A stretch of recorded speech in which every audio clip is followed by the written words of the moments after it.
तुटला आयुष्याचा दोरा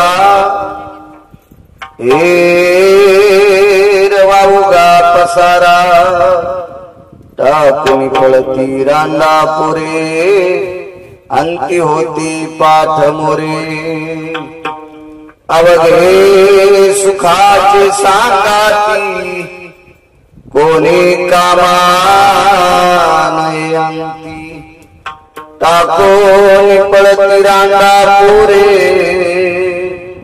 अंती होती पाठ मोरे चोखा मने फजित खोर माझे माझे मनत घर टाकोनी पळती रांना पुरे अंती होती पाठ मोरे नमो विठ्ठला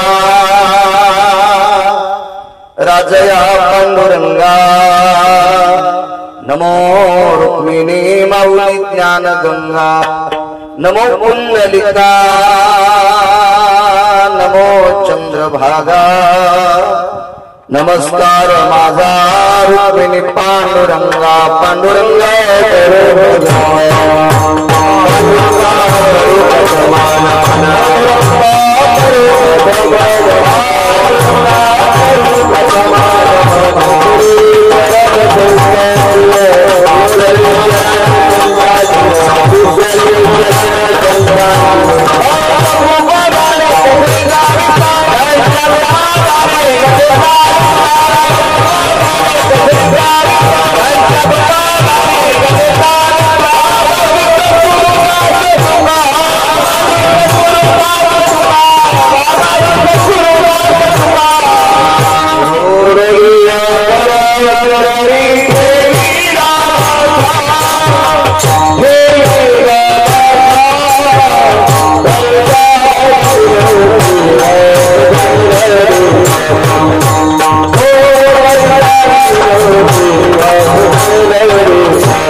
पांडुरंगा प्रथम मन दुसरे चरण संताचे त्यांच्या कृपादानी कथेचा विस्तारू बाबाजी सद्गुरुदास तुका मनोजवं मारुततुल्य वेगं जितेंद्रियं बुद्धिमतां वरिष्ठं वातात्मवानरायुत मुख्यं श्रीरामदूतं शरणं प्रपद्ये नागेंद्र हराय त्रिलोचनाय भस्मांगराजाय महेश्वराय नित्याय शुद्धाय दिगंबराय तस्मै नकराय नमः शिवाय शरदिंदु समाकारे परब्रह्म स्वरूपिणी वासरापितनिलये सरस्वती नमस्तुते विठ्ठला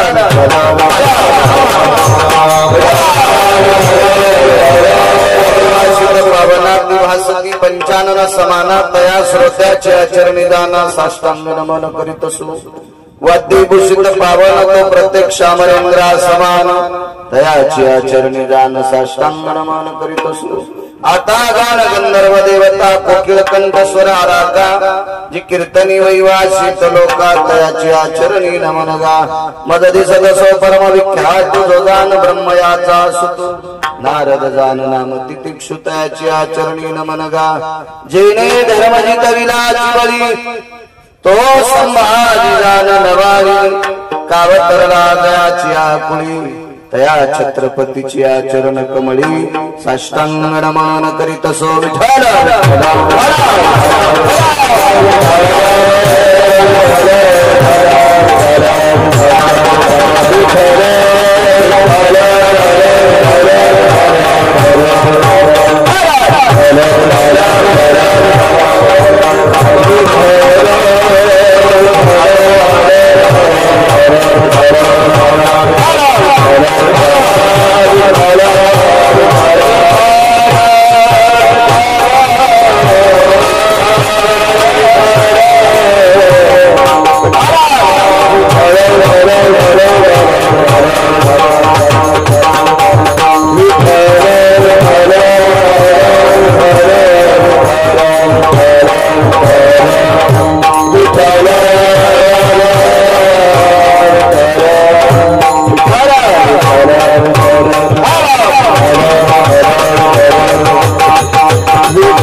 चातुर्यार्थ कला कामिनी ते श्री शारदा विश्वमोहिनी नमिलिमिया नदी दिव्य गोदा तटिका विलासी सदा जो सज्जना वैष्णवासी जया वर्विता प्रेमात्यंत चित्ता नमस्कार माझा श्री गुरु एकनाथ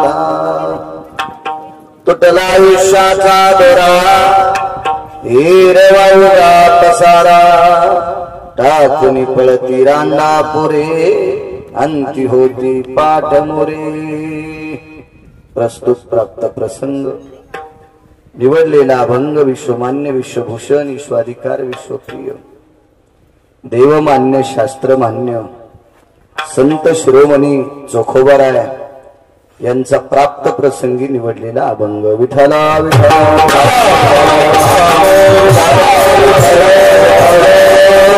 प्राप्त प्रसंगी निवडलेला अभंग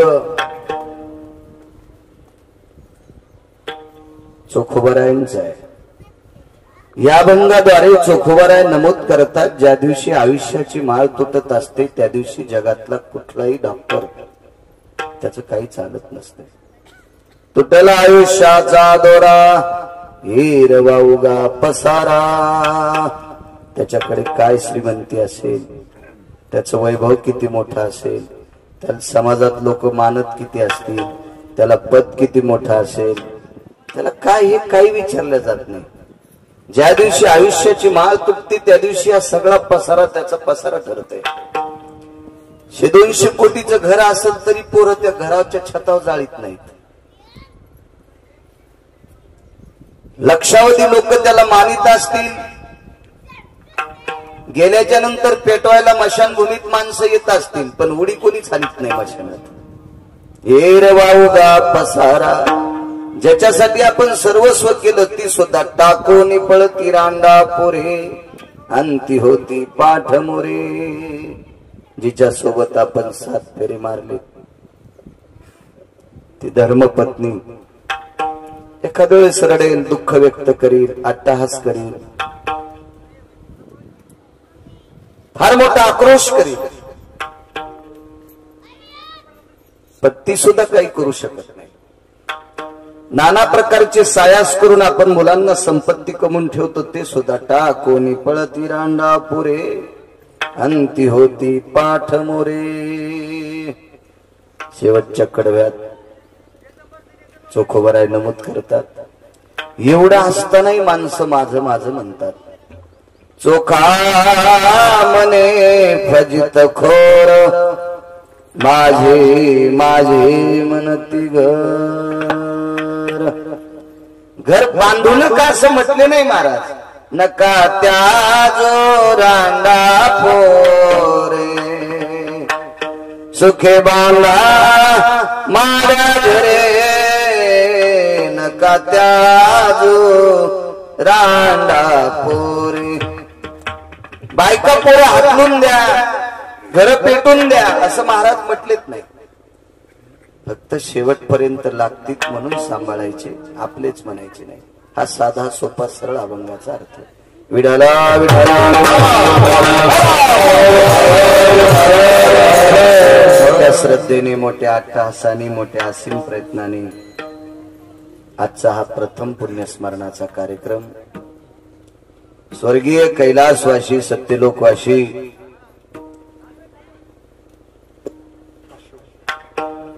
अशोकराव मागचं कसं पाहायचं एखादी चिठ्ठी द्यायला पाहिजे होती। अशोकराव देवराव मातकर हे विश्वात्म्यात विलीन झाले। मोठा परिवार दिसतोय पाठीमागे भरपूर नाव आहेत त्यांचे भाऊ आहेत मुलं आहेत पुतणे आहेत आधी करून नातू आधी करून मोठा परिवार आहे। त्यांचे सुपुत्र ॲडव्होकेट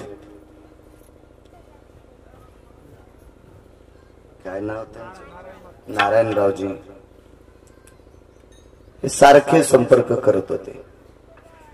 एका महिन्यापासून सारखा संपर्क होता तारीख पाहिजे तारीख पाहिजे।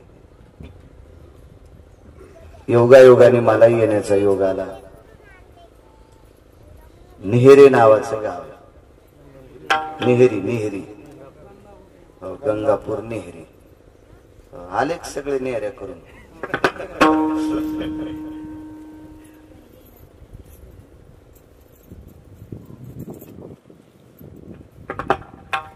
मोठ्या शहराच्या लगत असलेलं गाव.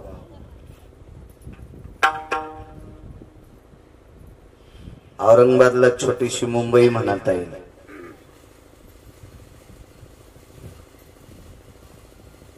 वलिता चांगल्या भूमीवरचं गाव आहे. उत्पन्न काढणारं सुंदरसं गाव, कर्तव्यनिष्ठ गाव. मलाही तुमच्या गावात येण्याचा योग आला, आनंदाचा योग आहे. मला वाटतं त्या गावात मी आलतो एकदा, खूप दिवस इथेही यावर्षी येण्याचा योग आला.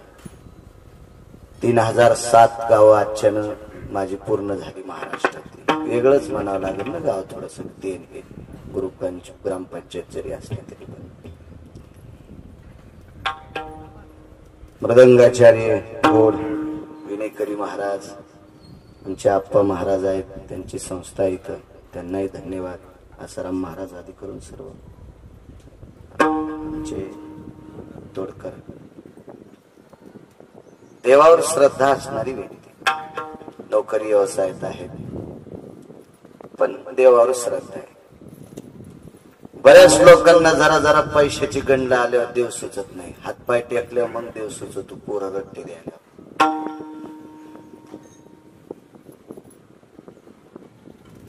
धर्माविषयी प्रेम असावं, देवाविषयी प्रेम असावं. आपण ज्या कुळात जन्माला आलो त्या कुळाचा कुलाचार शिष्टाचार लक्षात असलं पाहिजे. असो माय मावल्या असतील आदी करून सर्व मंडळी, सर्वांना धन्यवाद देतो आणि माझ्या अभंगावर येतो. वैकुंठवासी अशोकराव देवराव मातकर हे विश्वात्म्यात विलीन झाले. उपजल्या पिंडा मरण सांगाते. प्रत्येक व्यक्तीला जायचे. आया सो एक दिन आना पडेगा, किराए का घर तो खाली करना पडेगा. हे किती दिवशी द्यावं लागते. आपण हे 5 लोकांकडनं उष्ण घेते.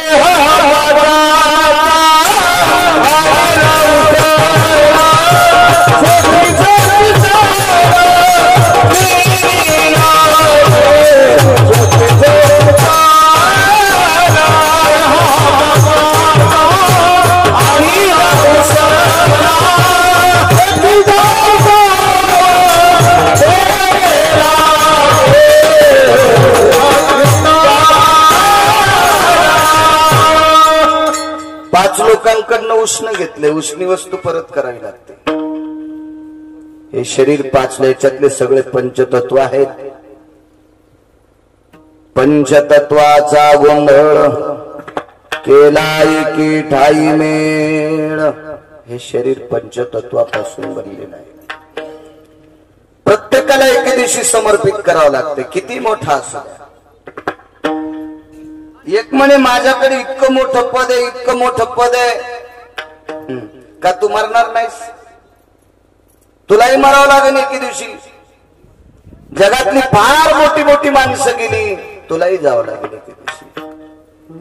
तुम्ही माझ्या पुढे बसलात, मी जरी तुम्हाला आयटीत सांगत असेल पण मला सुद्धा एके दिवशी जायचंय. इथं थांबण्यासाठी कोणी झालं नाही.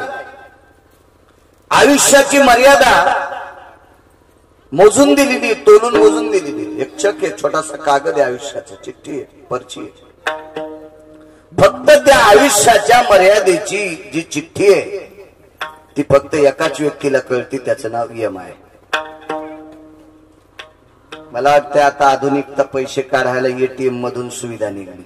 हे अजय ते ATM कार्ड असं त्या मशीन मध्ये टाकते. लोक म्हणतात मला कधी योग नाही आला टाकायचा. काय बटन दाबल्याच्या नंतर ते पैसे फेकते. पण मला असं वाटतं खात्यावर किती पैसे आहेत त्या मशीनला कळते. खातं जर 0 असेल तर ती मशीन पैसे देत नाही. जसं त्या कार्डावर त्या खात्यावर किती पैसे आहेत त्या मशीनला त्या बारकोड मुळे कळते. तसं आपल्याला आयुष्याचं किती आयुष्य आहे, त्याचा किती आकडा आहे हे मात्र यमाला कळतंय. माणसांना ज्याला त्याला कळत नाही. आपल्याला जर आयुष्य कळालं असतं ना, आता मी 20 वर्ष जगणार आहे किंवा मी आता 8 दिवसापुरता जगणार आहे, असं जर पक्क माहीत झालं असतं तर मी 22 लाख रुपये उसने घेतले असते, 9व्या दिवशी मेलो असतो. आणि कोणाची ठेव लिहायचं नाही, काहीच लिहायचं नाही. मागणारे काय पोरात भांडणार नाही. पण पोरग म्हणेल तुम्ही मला माझ्या देखता कधी दिल. आमच्या बाबानं तर काही काही घरी आणलेच नाही. असं केलं असतं लोकांनी, काही केलं असतं, काही पण. समज जर यमाला आपल्याला जर कळालं असतं मी उद्या मरणार आहे, तर आपला जो कोणी शत्रू आहे का आपण दुपारीच जाऊन त्याला पोटात चाकू घातला असता. उद्या जरी आपल्याला पोलिस न्यायला आले असते तर सकाळी मेला.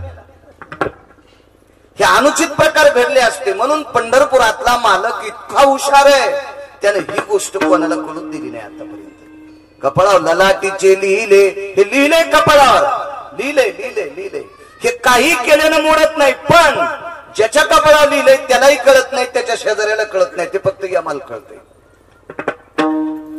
म्हणून तर जीवनाचं रहस्य आहे. ह्या काही गोष्टी कळाल्या असत्या तर काही महत्व वाटलं नसतं. याचा दुसराही प्रयास झाला असता. उदाहरणार्थ एखादा माणूस फार मोठा काबाड कष्ट करायला, अति कष्ट करायला, आणि त्याला कळालं पुढच्या आठवड्यात मरायचं, ते म्हणेल कशाला करायचं, मरमर करायचं. आपण इतकी मरमर करायला होतो, पुढच्या आठवड्यात आपल्याला मरायचं, त्याच्यावर कशाला नाटक करायचे, मुकाट्या बसून 4-2 दिवस पुरणपोळ्या खावा, असंही झालं असतं. याचे नाना प्रकारचे तुम्ही समजताल तसे प्रयास झाले असते. यमा हुशार माणूस आहे.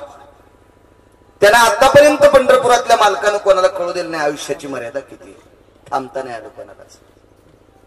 येथे नाही उरवले अवतार, हेरते पामर जीव किती.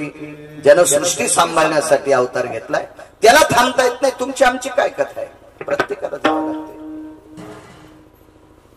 आयुष्याची माळ किती मोठ्या माणसाची तुटत असते. विज्ञानाला सलाम करेल मी, विज्ञानाला मान्यता देईल, त्याबद्दल दुमत नाही. पण विज्ञानानं अजून 3 गोष्टी जिंकलेल्या नाहीत, जन्म, मरण आणि निसर्ग. जर निसर्ग विज्ञानाच्या हातात असता तर यावर्षी अतिवृष्टी झाली, काही भागात सोयाबीन खराब झालं, काही भागात कापूस खराब झाला, तुरी खराब झाल्या, काय असतील ती, कोणाची मका खराब झाली असेल. मागच्या 2 वर्षापूर्वी तुमच्या भागात इकडं औरंगाबादच्या इकडे पुढे मकेचं फार उत्पन्न असतंय, त्या मकेला जागच्या जागेवरच कोमा आले. पाहिलं आपण टीव्हीवर, याच्यावर त्याच्यावर पेपरवर बातम्या बघत होतो. निसर्ग जर हातात असता विज्ञानाच्या, तर विज्ञानानं डॉक्टर कसा एखाद्या आजाराला औषध एवढंच घ्या म्हणतो, इतक्याच गोळ्या घ्या म्हणतो, इतकंच लिक्विड घ्या म्हणतो, असं विज्ञानाने पाऊस तशा पद्धतीत पाळला असता आणि एकही नैसर्गिक आपत्ती होती नसते. पण निसर्ग विज्ञानाच्या हातात नाही. मृत्यू कोणाचा ऐकतच नाही. पैशावाल्याच्या हातात जर मृत्यू असता, म्हणजे मृत्यू जर कोणाच्या हातात असता तर श्रीमंत माणसं मेलेच नसते, गरीबच मेले असते. पैशावाल्यांनी यमाला पैसे दिले असते, हे यमराज चल 1-2 कोटी काय घ्यायचे ते घे. औरंगाबादच्या खेटून जमिनी 15 एकर सगळी यमा तुझ्या नावची, पण मला मारू नकोस. माणसाला टिकीत आले असते, घे काय घ्यायचे ते पैसे, पण मला मारू नको. नाही करतायत. जन्म सुद्धा कोणाच्या हातात नाही. किती कोटी रुपये दिले पोरग होते, किती अब्ज रुपये खर्च केल्या पोरगी होईल. नाही, हे कोणाकडे औषधच नाही, अद्याप नाही. जर एखाद्या डॉक्टरकडे औषध असतं, हे इंजेक्शन दिल्याच्या नंतर मुलंच होते, तर सगळ्याला मुलंच झाले असते, आहे का नाही. पोरी कोणी होऊन दिल्या नसत्या. वा, चांगलं हो म्हणतात. आणि तुमच्या पोरांनी लग्न कोणासोबत केले असते, म्हशी संघ, शेळ्या संघ, मेंढ्या संघ. हे माणसं असे नाटके, म्हणूनच पंढरपुरातल्या मालकाने हे कोणाच्या हातात दिलं नाही. जन्मही हातात नाही, मुलगी व्हायची, मुलगा व्हायचा हा तुमच्या हातात नाही. बरं, कसा व्हायचा ते आपल्या हातात नाही.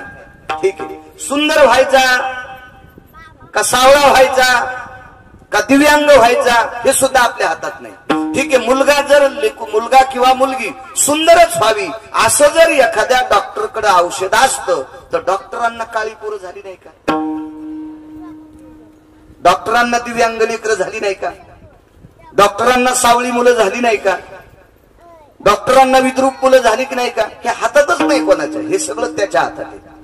ही सगळी सत्ता त्यानं त्याच्या ताब्यात ठेवली. म्हणून माणसं थोडंफार सरळ वागते. तरी पण तारुण्याचा मध, संपत्तीचा मध, जरा थोडासा पदाचा मध, हे माणसं आले की यांना अहंकार.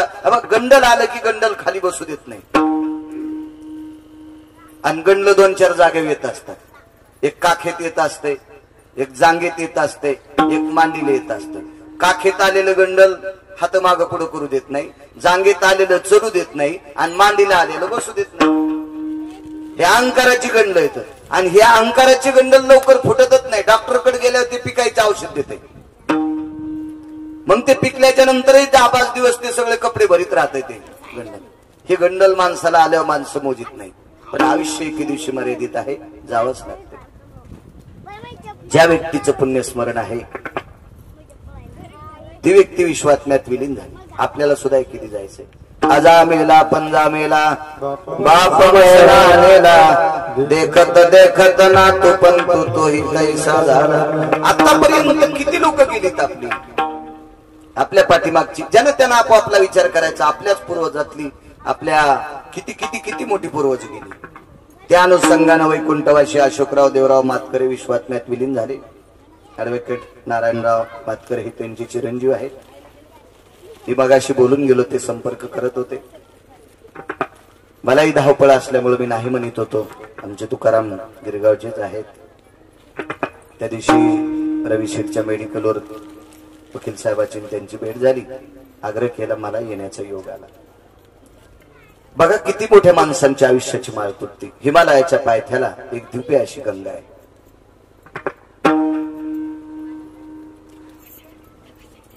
त्या गंगेच्या आणि एका गुंफेच्या मधात एक सुंदरशी शिळा आहे. तुटला आयुष्याचा दोरा सांगतो. त्या शिळेवर एक साधू बसत होते. त्या साधूला नाव होतं क्रोधी बाबा. फार मोठा अधिकारी महात्मा. पण त्यांना नाव ठेवलं क्रोधी बाबा. ती व्यक्ती कधी स्नान करताना दिसली नाही. जटा वाढलेल्या, कमरेला एक पोतड गुंडाळलेलं, काही कपडे नाही, काय नाही, विरक्त लोक होते.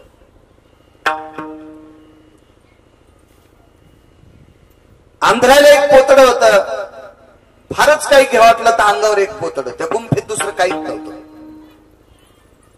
ते काय खात असतील, कसं जगत असतील हे भगवंत जाणे. आणि काही माणसं जर भेटायला गेली तर त्यांना ते दगड मारत होते. पण ती दगड अशी मारायची की माणसाला लागू देत नव्हती. त्याच्या बाजूला दगड फेकाय. पण माणसाला काय माहिती आपल्याला लागतो का न लागतो. माणसं पळायची मात्र. क्रोधी बाबा म्हणून त्यांचं नाव पडलं. मोठी व्यक्ती. ते दिसायला असे दिसायचे. त्यांना कोणी घाणेरडं म्हणायचं, कोणी गरीबचे काय वगैरे वगैरे अशा नाना प्रकारच्या उपमा द्यायच्या. माणसं रिकाम टेकडेपणा बराच वेळ काही काही अवास्तव गोष्टीत घालत असतात. पण एके दिवशी 1949 तर 1951 या 2 सालापुरतं ज्यांना शंकराचार्य पद प्राप्त झालं, मिळालं त्यांच्या विद्वत्तेनुसार, त्या व्यक्तीचं नाव आहे स्वामी राम.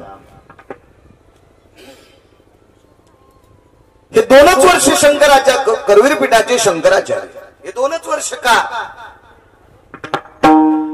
त्यांनी पुढे नकार दिला. ही मोठी माणसं, अधिकारी माणसं हे पद वगैरे अंगाला चिटकून घेत नसतात. महत्व हरवी, चातुर्य लपवी, विशेपण मिरवे आवडोनी, पूज्यता डोळ्यानं देखावी, स्वकीर्ती कानीन ऐकावी. पूजा करून घ्या वाटत नाही, हार घालून घ्या वाटत नाही, गंध लावून घ्या वाटत नाही, स्तुती करून घ्या वाटत नाही. हे सामान्य स्थितीत मोठाली माणसं राहतात. हे बारकाले असतात काही बुटकभर पाणी घेऊन हे लय बुळबुळ करीत असतात. मग नाव पत्रिकावर टाकावा, पत्रिकेवर टाकलंच का नाही, मला तिथं सत्कारच का केला नाही, माझं आमच्या ठिकाणी नावच का घेतलं नाही, मी का लहान आहे का. मी का साधी व्यक्ती आहे का? मला तिथं का बोलिलं नाही?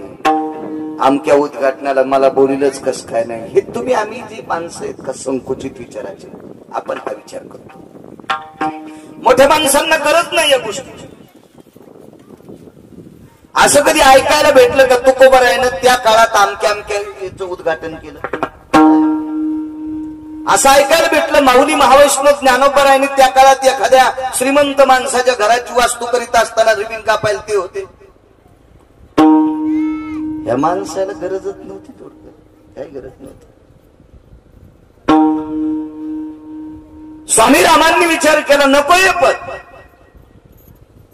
सोडून दे. एके दिवशी यात्रा करत करत करत करत केदारनाथाच्या पायथ्याला, हिमालयाच्या पायथ्याला ती गुंफा होती. त्या पायथ्याला असणारं दिव्य तेजस्वी सुंदरसं एक गाव, त्या गावात प्रवेश केला आणि तिथला पंडित सोबत घेतला. त्या पंडिताला माहित होतं स्वामी रामांचा अधिकार किती मोठा आहे. शंकराचार्य पद भूषवलेला व्यक्ती, शक्यतो पदांचा लय गर्व असतो बरं माणसाला, पदाचा. आमच्या एका मित्राला पद दिलं, ते परिसराचा अध्यक्ष, त्याला धोतर नेसता येत नाही. आणि त्याला संप्रदायातला अध्यक्ष केलं, धोतर नेसता येईल, इकून तिकून नेशिल तो सुतळ्या बांधून नेशिल. आणि त्याला परिसरातला वारकरी संप्रदायाचा अध्यक्ष. ज्यानं केलंय त्याची बसायची जागा हाणायला पाहिजे, रुमण्यान मारायला पाहिजे त्याला. काही पद, काही पद, काही पद.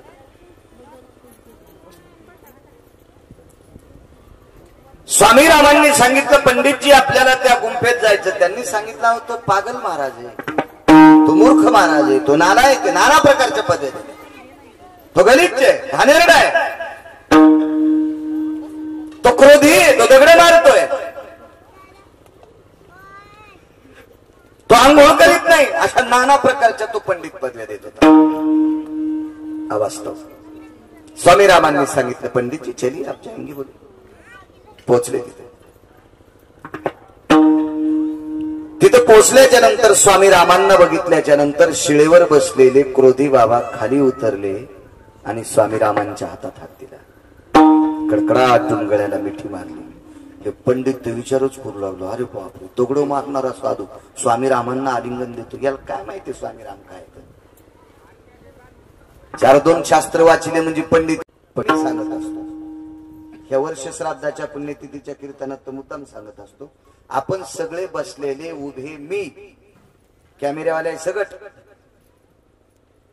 हे कोण्या दिवशी मारायचे आणि किती दिवस जिवंत ठेवायचे आणि कोण्या दिवशी मळ्यात नेऊन पेटवायचे, हे ज्याच्या हातात आहे त्याला देव म्हणतात का? सगळी सत्ता त्याच्या हातात आहे. मी बघाच बोलून गेलो, हे विज्ञानाच्या हातात नाही. वैद्य वाचविती जीवा तरी कोण ध्यान देवा. डॉक्टरनं जर जीवाला वाचिला असतं तर देवाला नमस्कार कोणीच केला नसता. डॉक्टर उपचार करतात, रोगाचं निदान लावतात, वेदनाशामक काय असेल औषधोपचार करतात, पण आयुष्य वाढवायचं काम मात्र डॉक्टरच्या हातात नाही. प्रयत्न करत असतील विचार, वाईट म्हणायचं नाही डॉक्टरला. मला इंजेक्शन गोळ्या औषधं हाडाचे चालू, त्रास कमी करते बिचारे, त्यांना वाईट कसं म्हणता येईल, पण आयुष्य द्यायची ताकद मात्र डॉक्टरच्या हातात नाही. हे तितकंच खरंय. आपण जिवंत करू म्हणे, ही सगळी सत्ता ज्याच्या ताब्यात आहे तो जावाई उठवण्याचा प्रयत्न.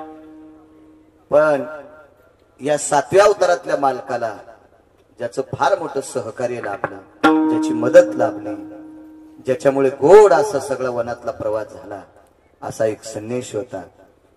त्या संन्याशाचं नाव होतं मारुतीराय. आणि मारुतीरायला त्याच्या पक्षातल्या काही वानरांना सांगितलं म्हणे, हनुमंतराय जी, आपले मालक इंद्रजिताला उठवणार आहेत. अरे कोण मालक, कोण राम, काय बोलायले, काय गप्पा आणायले तुम्ही, इडे इतकं काय? कोण राम? आपण ज्या भगवंताचं भजन करतो तो राम. ठीक आहे मी जाऊन येतो. झाला काय ते काय एसटी धरायची काय ऑटो धरायची का काय, बाजूला उठले झाडा खालून ते म्हणे प्रभू तुम्ही इंद्रजित उठवणार आहात का बरं? काही नाही म्हणे, आमचे नाते होते, आम्ही आमचे सोयरे झालेत, आम्ही आणि त्याच्यामुळे उठवायचं. खाऊ म्हणे तुम्ही सोयरे धायरे येत काल परवा तर भांडण करत होते. अहो आपलं तो हल्ले आम्हाला राक्षस आहे. आम्ही हजारो राक्षस मारले तर आम्ही सुद्धा आम्ही तुमच्या पक्षात येत म्हणून आपलं हल्ले आम्ही राक्षस काही काही समुद्रात टाकले. नाही हनुमंता जे झालं ते गंगेला मिळालं काय हरकत नाही. इंद्रजित आमचा जावाई, सुलोचना आमची मुलगी. मारुतीराय हुशार. खेळिया माझी हनुम्या याच्या पलीकडे बुद्धिमतां वरिष्ठम अत्यंत बुद्धीचे लोक होते मारुतीराय. मारुतीरायने स्मित हास्य केलं आणि सांगितलं देवा सुलोचना तुमची कन्या आहे म्हणून इंद्रजित तुमचे जावाई आहे. रावण कोण आहे तुमचा? व्याही. मग रावणाची सीता कोण? विण. मग व्याह्यानं विणीला पळून नेत असतील का? ते ऐकायला तरी बरं वाटेल का तुम्हाला? मला सांगा बरं. अशी घटना ऐकली का तुम्ही कुठं? घडी असेल ते भाग सोडून द्या. पण टीव्हीवर पेपर राहता मग पेपर वाचित नाही. टीव्हीचा काही संबंध नाही ना आपल्याला. युट्यूब काही ते फेसबुक आमकं तमकं काहीच नाही ना राजा. त्याच्यामुळे आपल्याला काही माहितच नाही. आणि आता घ्यायचा नाही आपल्याला. घ्यायला काय मी सोन्याचा घेईन तुमच्यात पैशावर. देवान दिलं माणसानं काऊन कुठायचं? भरपूर दिले मला. कशाची कमी नाही काय नाही काय नाही. तुम्हाला माहिती का? गावातले पोर आहेत आमच्या भरपूर. माहिती काय चिंता नाही कशाची अडचण नाही. पण काय होतं 90 वर्ष एखाद्या बाईनं लुगडं नेसावं 91 वर्षी जर तिने गाऊन घातला तर कुत्रे बुकत असतील. त्याच्यामुळे आता लोक हा वापरलाय ना. आता कशाला उतरवायत दुसरा वापरायचा तो खपक्या. बरं आपल्या याच्यातच मारायचं. मग हे तुम्हाला शोभतंय का प्रभू? आता तुमची नाती कशी? जाऊ दे म्हणे झाली गेली चूक आता कुठं ताण घ्यायचा. पण मुलीचं कुंकू पुसलंय आपल्याला उठवायचं. मारुतीराय फार हुशार होते. मारुतीरायने विचार केला निसर्गाचं चक्र हे प्रत्येकासाठी सारखं असतं. काही ठिकाणी मीच वेगळं सांगितलं असेल बरं का. मृतपुत्र जीवविला सांदीपणींचा याच्यासाठी प्रकार वेगळे असतात. कुठलाही संदर्भ कुठे लावायचा नसतो. त्यासाठी कारण काय असेल, ते कशा करता उठला असेल, का देवाला प्रयत्न केले असतील, त्याचा वेगवेगळा इतिहास आहे. मारुतीरायनं काही त्यांचे पुरावे दाखल केले. तुम्हाला असं वाल्मिकानं लिहिले तसं वागावं लागतं, तुम्हाला उठीता येत नाही. मला इतकंच बघायचं. ब्रह्मांड ज्याच्या ताब्यात आहे त्याचा जावाई. हे ब्रह्मांड ज्याच्या डोक्यावर आहे अशा शेषाचा तो जावाई. स्वतःच्या मुलीच्या कपाळाचं कुंकलेलं ते पुसलेलं कुंकू पुन्हा डबल लावण्याची ताकद शेषात. इंद्रजिताला मरावंच लागलं काका, मरावंच लागलं. काय श्रीमंत माणूस असेल. 2-2, 10-5, 10 हजार रुपये ज्याच्या खिशात आहेत ते वाढदिवस साजरे करायले. चट पैसे उडाल्यावर घरी येते. 10,000 त्याला उडा. त्याचा वाढदिवस तिकडच होतो रोडला. तोंडा अंडा तो कोंबडीचे अंडे काय फोडते, तोंडाला केक काय लावते. माग तर एक जण केक मध्ये मुंडकं दाबल्यावरच मेलं.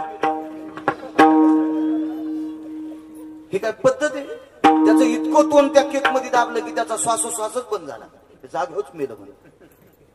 आणि वाढदिवस साजरे करणारे सुगंधी द्रव्य पिऊन करतात ना. पिऊन सुगंधी द्रव्य. नाना रंग हा द्रव्याना हा येन सुगंधी. आमच्याकडे अभिषेकात वापरत असते पूजनाम. येन सुगंधी द्रव्य पंचगव्यानाम नाना सर्वस्थितम सुगंधी पुष्टिवर्धनी सर्वस्थितः भयजाये सुगंधिनः सर्वाधिक माल्यादिनी भयविद पुष्पादिनी भयव्याप्तिनाम देवायाम सर्वस्थितः अर्चनोचर्च भवस्थितानाम विलेपन संहास. पण इकडे वेगळं वेगळं आहे. नाना रंगानी द्रव्यानी नाना सुगंधानी भयो द्रव्यानाम मद मदनास्तिनाम. आता हे असं पिऊन वाढदिवस कर मग यायला जिथं हे का मेलंय पतात नाही ना. यायनं इतक्या वेळ दाबून धरलं त्याचा श्वासच बंद पडला. ते मेल्यावच आहे ना हात काढले. काय तोंडाला काय लावलं काय नाटक. हे जरा जोरा असल्यावर इतका जोर आहे. त्याच्या गावातले दगड सुद्धा परीस होते. पाषाण परीस भूमी जाबून अख्खे दगड परीस. अख्खी भूमी सुवर्णाची. एवढा मोठा पण नाही उठता आला. ज्याच्या वडिलाचं एवढं मोठं वैभव, ज्याच्या सासऱ्यांकडचं इतकं मोठं वैभव, त्याचा संबंध विधात्याशी होता, नाते संबंध ब्रह्मदेवाशी होता, तरी पण इंद्रजिताला उठता आलं नाही. तुटला आयुष्याचा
असावं.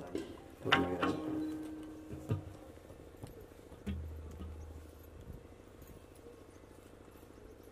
माणसं मोठेपणा करते, मला इतके गाथे पाठ, मला इतके शास्त्र पाठ, मला इतके अभंग पाठ, मला इतके पुराण पाठ, मला वेदाचे श्लोक पाठ.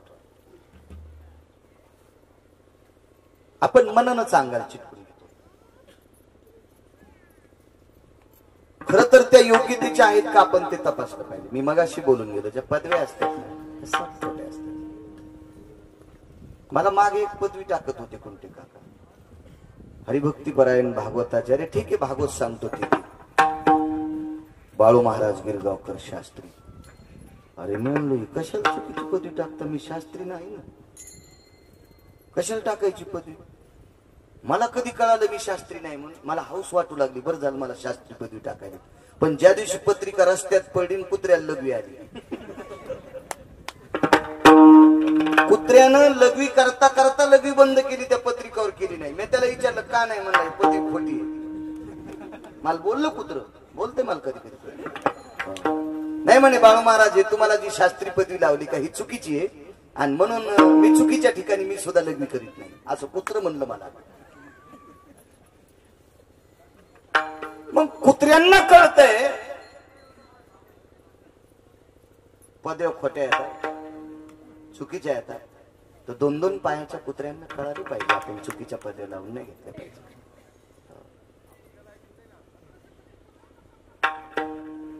काय भक्तीचं टोक असेल एक व्यक्ती बघा.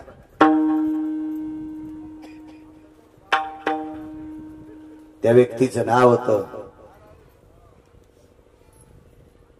संत शिरोमणी रविदास. ह्या 2-3 जयंत्या सोबत येतात. छत्रपती असतील, रयतेचे राजा शिवाजी महाराज, सद्गुरु शेवालाल महाराज असतील. आता यानं बघायला भेटते ना डिजिटल वगैरे बॅनर असतील. सद्गुरु रविदास, त्यांना कुठे कुठे पुराणात रोहिदास पण असं एक नाव आहे. रविदास किती अधिकारी लोक बघा. असे भक्तीनं मर्मज्ञ असणारे रविदास मातृपितृ उपासक होते, सेवक होते. रविदास महाराजांचा व्यवसाय होता बूट आणि चपला शिवणे. चर्मकार कुळात होते ते. शेवटचा पुरावा आहे का. आणि पूर्वीच्या काळात ही परिस्थिती नाजूक होती काका, म्हणून शक्यतो 4-4 वेळेस चप्पल शिवून वापरित होते, बूट शिवून वापरित होते. बूट हे मला वाटते जरा जरा मोठं झाल्यावर भेटत होता. बारक्या लेकरायला बूट आणि चपला काहीच नव्हत्या. आता झालेल्या लेकराच्या पायाच्या मापाचं बूट, त्याच्या पापाची सॉक्स, त्याच्याच पायाची चप्पल. काय काळ आला आधुनिकता, इतका काळ टोकाला गेला, इतका टोकाला गेला.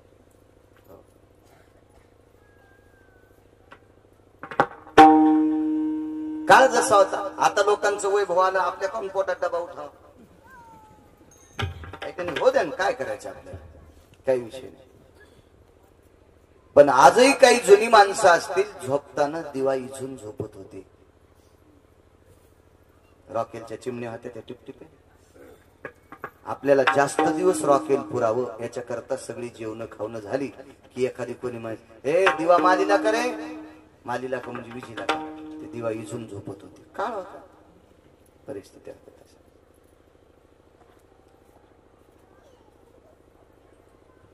बुट चप्पल शिवून आपला व्यवसाय पोटाचा करायचा. हरी का नाम पेट का धंदा न करे ओ मूर्खांदा. पोटासाठी काम केलं पाहिजे माणसं. जो काम करत नाही का तो माणूस जर सतत सतत दिसत असेल तर समजायचं आपलं पाप होतं आलं. आळशी माणसांना कमी भेटलं पाहिजे. आळशी माणूस हा हरामखोर असतो. अजय हरामखोर असतो.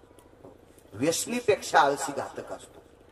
व्यसनी व्यसन कधी करीन माहितीये का, काम करून आलेल्या पगारीचं व्यसन करीन. पण आळशी माणूस इतका हरामखोर, बापानं कमवलेली संपत्ती इकूच खातो. आळशी माणसं मूर्ख असतात, नालायक असतात. काम माणसानं सतत करत जावं. एवढे मोठे रविदास स्वतःच्या पोटासाठी बूट चप्पल शिवायचा धंदा होता. जे काही मिळेल त्याच्यावर संसार दाखायचा. पण त्याचा एक मित्र काशीला चालला. तुटला आयुष्याचा दोरा सांगतोय. काशीला जायला निघाली तर म्हणले मित्र चला आपण. काय बोलत असतील? रविदास म्हणत असतील, रवी म्हणत असतील, रोहिदास म्हणत असतील, आवाजाव बोलत असतील किंवा समवयस्क लंगुटियार असतील. मित्र आपण जाऊ. तर सद्गुरु रविदास महाराजांनी सांगितलं दादा मी आलो असतो रे, पण मला जरशी अडचण आहे. धंदा आहे, सगळ्या गोष्टी येतात. काय म्हणे धंद्यासाठी तू सगळ्या गोष्टी करतो, देव विसरायला. देवाचा विषय नाही रे म्हणले. माझ्या आई आणि बाबांना झोप येत नाही आणि त्यांना जर माझ्याशिवाय झोप येत नसेल तर मी काशीला जाऊन काय फायदा आहे? मी पंढरपूरला जाऊन काय फायदा आहे? मी आळंदीला जाऊन काय फायदा आहे? मी देहूला जाऊन काय फायदा आहे? मी पैठणला जाऊन काय फायदा आहे? हा या ते काय लहान आहेत का म्हणले? तू काय लेकरू आहेत का? ते तू त्यांचं लेकरू आहेत, त्यांना तुझ्यामुळे कशी काय झोप येत नसेल? ते बुट शिवता शिवता त्यांची मान हलत होती. त्यांना शेंडी होती मोठी. शेंडीला एक दोरी होती आणि ती दोरी दुकानातून मागच्या कवडाच्या पट्टीतून मागच्या घरात होती आणि मागच्या घरात बंगई होती. त्या बंगईला ती दोरी बांधलेली होती. त्याचे आई वडील त्या बंगईवर झोपायचे आमच्या सद्गुरू रविदास महाराजांचे. आणि ते बुट शिवता शिवता मान हल्ली, डोकं हल्लं की ती शेंडी हलायची, शेंडी हल्ली की दोरी हलायची, दोरी हल्ली की बंगई हलायची आणि बंगई हल्ली की त्यांना झोका भेटायचा आणि त्यांना झोप लागायची. सवय लागून गेली होती. सकाळचं स्नान गिन देवपूजा नित्यकर्म आटपलं, जेवण झालं. म्हातारी माणसं होती, ती वयस्कर होती, ती त्या बंगईवर झोपायची. आणि मग महाराज काम करता करता मुद्दाम काम बंद करून करतच नव्हते. काम करता करताच मान हलत होती म्हणून झोका देत होते. मी तिकडे आल्याच्या नंतर हे बंद पडते त्याच्याकरता नको म्हणले. काय माणूस म्हणजे देवापेक्षा लय आले का माय बाप असं त्या मित्राला वाटत होतं. पण रविदास हुशार होते. रविदास महाराजांना माहित होतं देवापेक्षा हजारो पटीने आपले मायबाप श्रेष्ठ असतात. माय बापे केवळ काशी तेने न जावे तीर्थाशी. हे वकील साहेबांनी जे कार्यक्रम ठेवला ना आपल्या वडिलांसाठी, त्या वकील साहेबांना पंढरपुरातल्या मालकाच्या हजारो पटीने स्वतःचे वडील श्रेष्ठ असतात. आणि जो आपल्या वडिलांना मोठं मानतो का त्यालाच पंढरपुरातला मालक मानतो.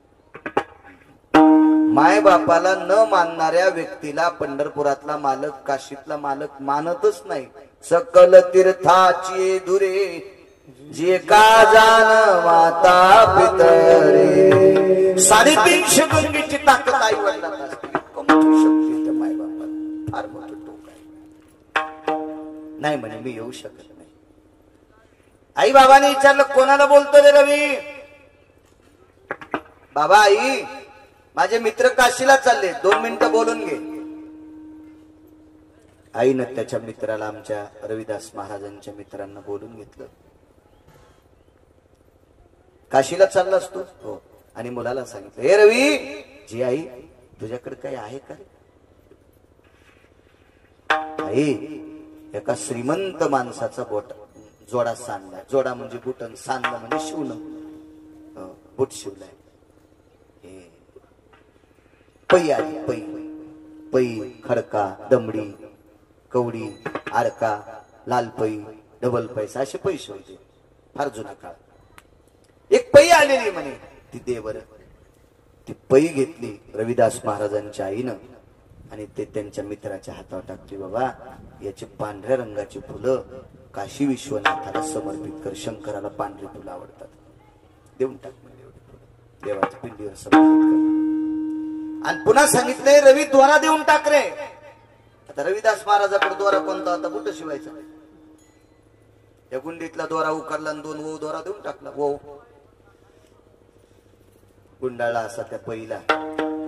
त्या काशीला जाणाऱ्या मित्रानं धोत्राच्या गुड्यात ती पै खोसली, गेले काशी. काशीत गेल्याच्या नंतर प्रकार असा झाला,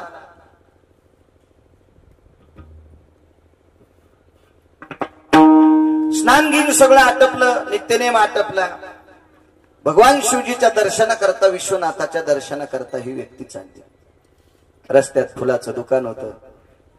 ते फुलं घेतली पांढऱ्या रंगाची, ती पै देते, फुलं घेतली, ते दोरा देतात, त्या दोऱ्यात ती फुलं ओवली आणि भगवान शिवशंकराच्या पिंडीला अर्ध्या दोऱ्याचा हार आणि अर्ध्या दोऱ्याचा हार दारातल्या नंदीराजाला घातला आणि तो पिंडीवर तो हार टाकल्याबरोबर असा गोल करून तो हार टाकला तर त्या पिंडीतून आवाज आला.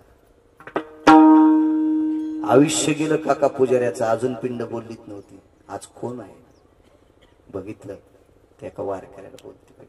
वा काय नाही, मुक्कामी दुसऱ्या तिसऱ्या दिवशी स्नाना करता पुन्हा त्या पात्रात पवित्र गंगेच्या पात्रात पोचले. यांचं स्नान आटपलं, बुक्का गोपीचंद वगैरे लावला, गाथा गीता काढा वाचू लागले. तेवढ्या अवकाशात गलबल सुरू झाली यांची बायकांची. काही गोष्ट घडली की यांना लवकर कळत, यांच्यामुळे जगात बी कळते. जी गोष्ट तुम्हाला लवकर कळवायची ती टीव्हीला, पेपरला, रेडिओला द्यायचीच नाही. कोण्या एका बाईला सांगायचं, 8 दिवसात अख्ख्या विभागात कळते, प्रांतात कळते. कारण हे नंबर 1चं चॅनल आहे. सपादतच नाही काहीच, खरं सपादत नाही, खोटं सपादत नाही. काय तुमचा दोष नाही, काय निसर्गाचा नियम. तुम्हाला कशात मी वाईट म्हणतो, कारण मी सुद्धा संसारिक आहे, मला सुद्धा बायको आहे. मी काय संन्यासी थोडाच तुमचं तुम्हाला नाव ठेवलं. लागलीच बायकांचा कलकलाट, भाई गंगेतून हात आला, गंगेतून हात आला, गंगेतून हात आला. असं काही घडल्यावर यायचं लय लवकर असतं. त्या हाताला हळीत कुंकू, ते हाताला हळीत कुंकू लावायचं असतं. त्या कुठं हळीत कुंकू लावतील त्याचा काय मिळायचं. आता बऱ्याच ठिकाणी गेले की याचं पाय धुणं, ओवाळणं, कुंकू लावणं. मी म्हणत असतो, बाई तू या कपाळाला कुंकू असेल तर मला लाव. तुला टिकली, मला कोण आबाबाई करायली. तू टिकली लावायली, मला कपाळ भरवली. आता तुला कुंकू लावल्या, तू कपाळ खाजवत मग का लोखंडाचं आहे का? ते आगाव पण आहे नाही का नाही. मी म्हणत असतो नुसते 2-3 तांदूळ टाक, मला नको कुंकू लाव. नाही तर आधी तुला लावून मग मला, मग सारं कपाळ भरेल.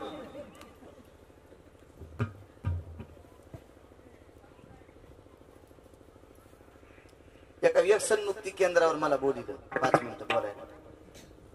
व्यसनमुक्ती केंद्र मी मगाशी बोलून गेलो ना, पदव्या फाटे आहे, पैसे दिले की काही भेटत आहे. त्या केंद्राला मानधन शासनाचं, आणि म्हणून व्यसनमुक्ती केंद्र टाकलं. ज्यानं टाकलं तो पाणी पितच नाही.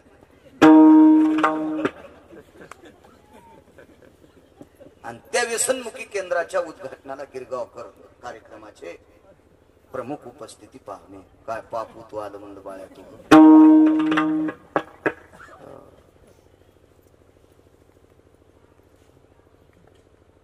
काय करता त्याला इलाज नाही. लय वेळे साशित प्रसंग खूप ठिकाणी. जाऊ द्या, काय बोलाव पुन्हा यायचे सुरूच राहते ते दुकाने. टाकून देते ना खटखट खट. काय भीती, काय खरं बोलायला काय भ्यायचं, काय त्याला विषय त्याला.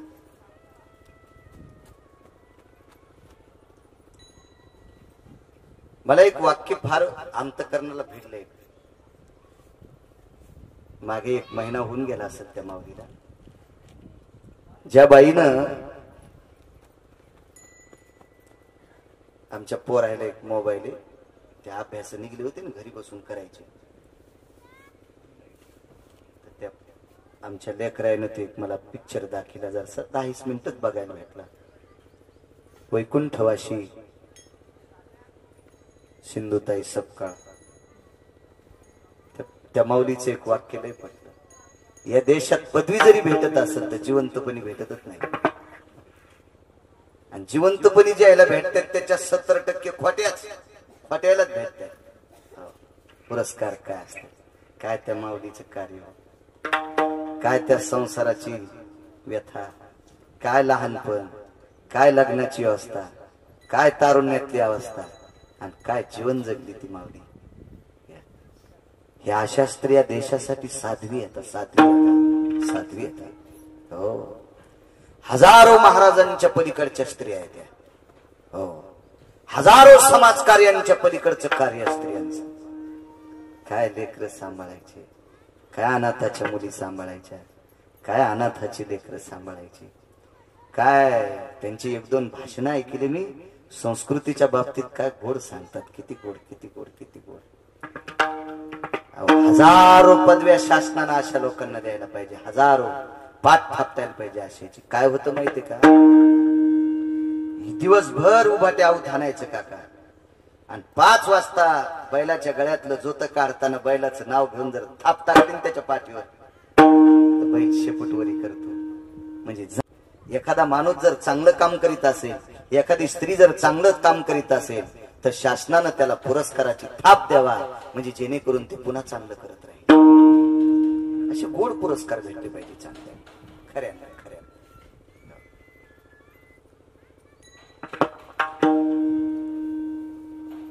नाव घेत नाही.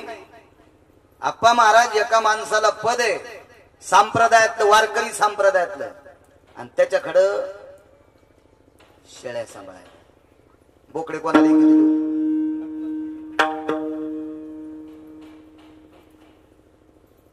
आणि त्या परिसरातला मी वारकरी संप्रदायातला आम काय म्हणतो, त्यांनी सांभाळावं शेळ्या. कसं शक्य सांभाळून असं मला वाटत नाही, म्हणत नाही. शेळी पालन आहे, त्याला गोट पालन शासनाचे निधी आहेत सगळे. पण तू महाराज आहे ना, ठीक आहे, बाळू महाराजाला काही जरी उत्पन्न, मी कुक्कुट पालन टाकावं का, मी एखादी फॅक्टरी टाकावा, एखादी आडत टाकावा, काय शेतीमध्ये काजू बदाम पिस्ता काय लावायचे ते लावा. ते कोणत्या ऐकण्यासाठी दुसरी लोक येत. मी नाही करावं, मी नाही करावं. मला काय बोलता येईल, मला सांगा, काय तुम्हाला उपदेश करता येईल. नियम येतात. प्रत्येकानं आपापले नियम सांभाळले पाहिजे आणि ते नियम सांभाळले की पुढच्याने त्याचं कौतुक केलं पाहिजे. पण होत नाही. चला त्या हातवरी आला, त्या हळीत कुंकू लाव, काही लाव, सुरू यायचा कार्यक्रम. काही लाव. मी नेहमी सांगत असतो, तुम्ही कोण्याही मंदिरात जा, मंदिराच्या पाठीमागून पेढा आणि हळीत कुंकू लावलेलं दिसेल. पेढा चिटकिलेला आणि हळीत कुंकू लावलेला. मला कोण्याही व्यक्तीने सांगा, देव मागून खातो का? देवाचं तोंड कोणीकडे इकडे, पाठीमागून भिंत, भिंतीच्या मागून पेढा चिटकेला, कसा खाता येईल? हो हो, किती येडेपणा आहे काका. तोंडाला लावणं बी चुकीचं. नैवेद्य हा दाखवत असते, ठूत पण नसते. नैवेद्य दाखवायचं, त्याच्यावर तुळशीचं पान, काय कण्या आंबाऱ्या घुगऱ्या काय असतात, तुळशीचं पान ठेवायचं, पाणी तुकडा मोडायचा, पाणी फिरवायचं, देवाला असं दाखवायचा आणि पुन्हा नैवेद्य घेऊन यायचा. देवाच्या तोंडात पेढा. देव तर खातच नाही, कारण ही नवऱ्याला नीट बोलत नाही, हिच्या हाताने पांढरून कसा पेढा खाईल.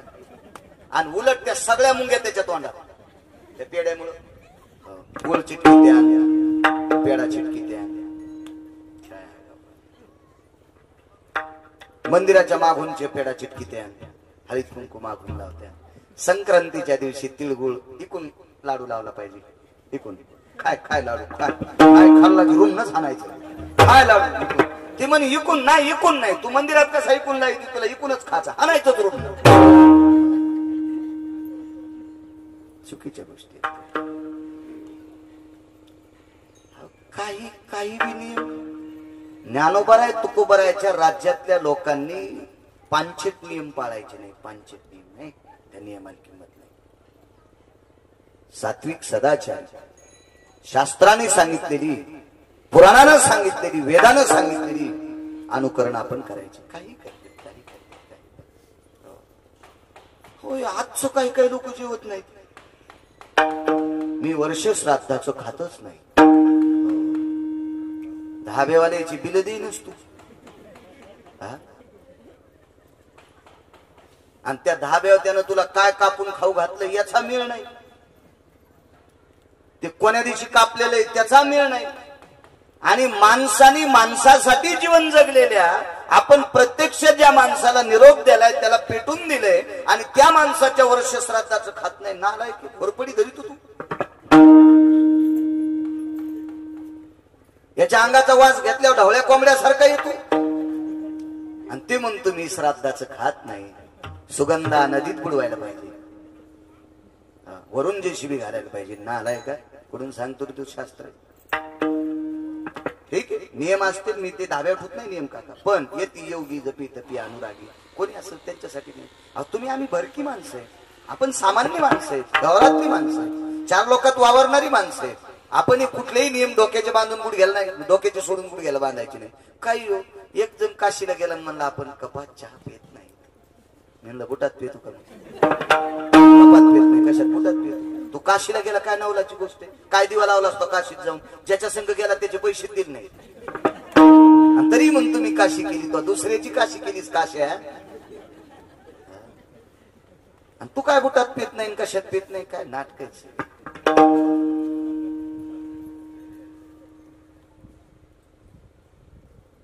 असो तो हात आला.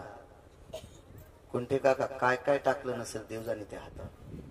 कोणी पैसे टाकले असतील, कोणी पेढा टाकला असेल, साखर टाकली असेल, कोणी कपडे टाकले असतील. हातावर पडलं की हात गायब व्हायचा, पुन्हा हात वर. हातावर पडलं की हात गायब व्हायचा, पुन्हा वर. आणि मग ही जी व्यक्ती आहे वारकरी व्यक्ती, रविदास महाराजांचा मित्र संत शिरोमणी रविदास महाराज चर्मकाराच्या कुळात, त्यांनी दिलेली ती आदली दमडा पै, त्याचे जे फुलं होते का 4-5 फुलं पडशीत होते. आणि मग लक्षात आलं काहीच हात घेईना, आपण 2-3 फुलं त्याच्यावर टाकावं. ते फुलं टाकल्याच्या नंतर काकाचा हात इसकटला.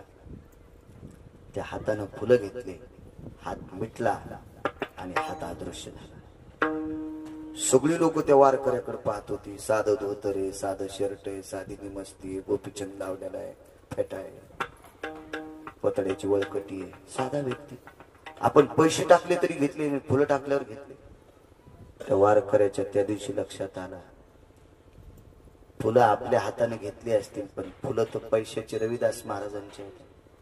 आणि सुदाम कष्टाचा दाम होता, कष्टाचा.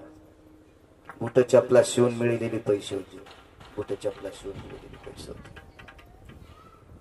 काका तितक्यानं हात थांबला नाही. 5 मिनिटाच्या नंतर हात वरी आला आणि त्या हातात एक कंगन होत. कंगन, हे कंगन घ्यायला लय जणांच्या उड्या पडल्यानं हात लावला की हात लावायचा की कंगन अदृश्य व्हायचं. मग सगळे लोक म्हणले का हो तुम्ही टाकलेली फुलं हाताने घेतले, तुम्हाला कंगन भेटन. ते म्हणला मी वारकरी बाबा, मी काही घेत नसतो. सोने रुपये आम्हा समान, माणिक पाषाण खडे जैसे नको. घरी आले. घरी आल्याच्या नंतर काशीतला प्रसाद घेऊन रविदास महाराजांना तो मित्र आला. नाही रविदास, अशी घटना घडली. तू दिलेली फुलं भगवान शिवजीला टाकल्याच्या नंतर त्याच्यामध्ये आवाज आला. नंदी राजा प्रसन्न झाले. तू दिलेल्या पैशाची फुलं हातावर टाकल्यावर त्या पवित्र गंगा मातेनं जलदेवतेनं फुलं स्वीकारले. किती मोठा अधिकार आहे. रविदासांचे डोळे भरून आले. बाळा एक सांगू, पुन्हा काही दिसलं होतं का? काही नाही म्हणे. कंगन आता हातात. काका चमडे भिजवायचे दगडाचं कुंड होतं, कुंड. त्या कुंडात रविदास महाराजांनी हात घातला आणि त्याच्यातून कंगन दाखिलं. कंगन दाखिलं. कंगन काय ताकद असेल वारकऱ्यांची. नियत तेरी अच्छी है तो किस्मत तेरी दाशी है, कर्म तेरा अच्छा है तो घर में मथुरा काशी है. नियत तेरी अच्छी है तो किस्मत तेरी दाशी है. काय नीतिमत्ता, काय वागणं. प्रत्यक्ष विश्वनाथाने कंगन घरी पाठवा, मायबापाच्या शिवेचे पुण्य. पण आज त्या रविदास महाराजांना सुद्धा जावं लागलं. तुटला आयुष्याचा दोरा, विढोबा रखुबा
समाज सुधारक असतील, महामानव असतील,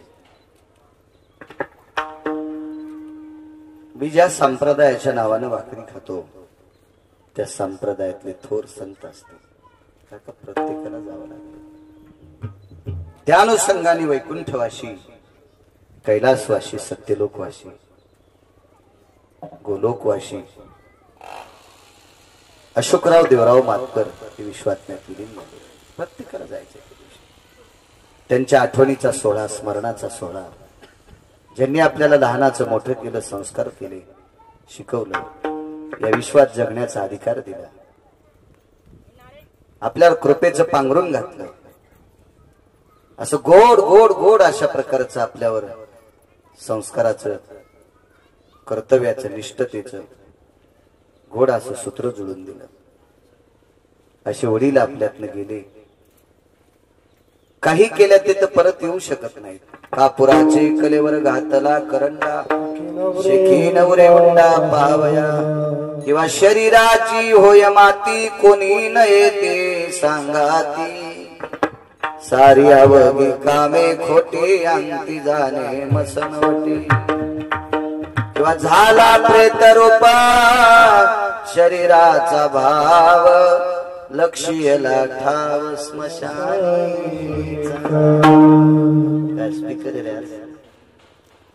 खरंच 15 दिवसात स्पीकर लय नंबर 1 लागला.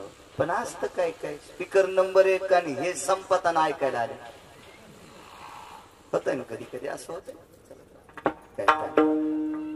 चला, फार सुंदर. स्पीकरवाल्यांना खूप खूप धन्यवाद. हे आज नंबर घ्यायचा परिसरात असलं आपण सांगत जाऊ. छोट सावगत थोड्याच वस्तू येतात, पण इतकं सुंदर.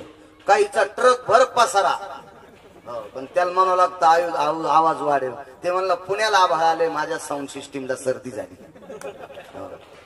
थोडाच पसारा मस्त. ते नदीत टाकाव का तळ्यात टाकाव कळत नाही. ते पसारा त्याला छान साऊंड सिस्टीम. आमची सगळी वारकरी संप्रदायाचा प्रचार करणारी काही पोरं आहेत. त्या दिवशी आपल्या कार्यक्रमात मी एक जण होते. यांच्या निमित्तानं महाराष्ट्राच्या मातीमध्ये, या पवित्र देशामध्ये सर्व लोकांना कीर्तन, व्याख्यान, चांगल्या लोकांची प्रवचन, चांगली भाषण ही जाऊन ती वेचून घेतात आणि लोकांपर्यंत या प्रसिद्धीच्या माध्यमानं, आता ही काय असेल यंत्रणा, त्या माध्यमानं पोहोचवतात. पोरांना सुद्धा धन्यवाद. मृदंगाचार्य महाराज, आप्पा महाराज छान पकवाद वाजला, फार सुंदर. तुमच्याच संस्थेतली पोरं आहेत आप्पा महाराज. छान छान छान.